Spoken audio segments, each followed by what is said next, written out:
Once upon a time in this country, we had a governor like Lateef Jakonde who rode around in a Toyota Crown, lived in his private house at Ilupeju, the one that superintended the affairs of Lagos State from 1999 to 2007 and became the godfather of Lagos. It wasn't enough that he had a place on Bodilon. They had to more or less close off an entire street years later for his own provision. These were state properties. It mattered nothing. The avarice did not make it even make sense to them that they shouldn't be seen doing this.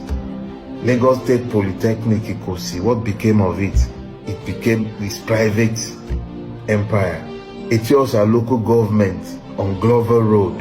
Today there is a skyscraper standing there. The avarice is unbridled. It's almost as if there is a madness governing the thoughts and thinking of these people. They have multiple houses in Dubai, on the Potomac in Washington, everywhere but anywhere. They build houses, they buy cars. Some of them have houses they don't even know anything about. The story was told to me once, and this is a factual one, of one of Nigeria's rich men who was telling his estate agent that he wanted a particular property. He liked it until the estate agent had to remind him that the house actually belonged to him already. He owns the house, but he didn't know that it was his own house.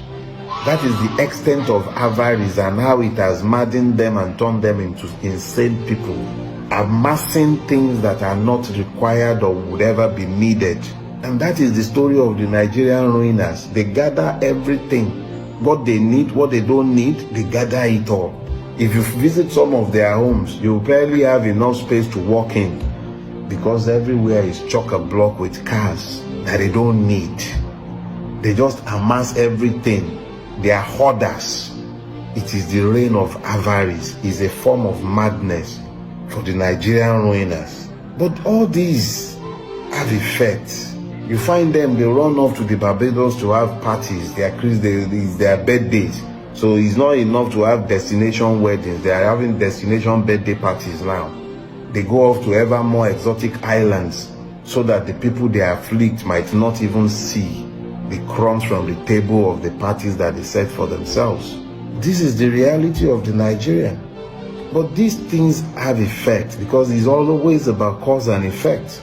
They've divided the country along ethno-religious lines because in the absence of a vision that would have constrained them to unify the people so that they might use the concerted energy of the people to achieve vision, they divide the people.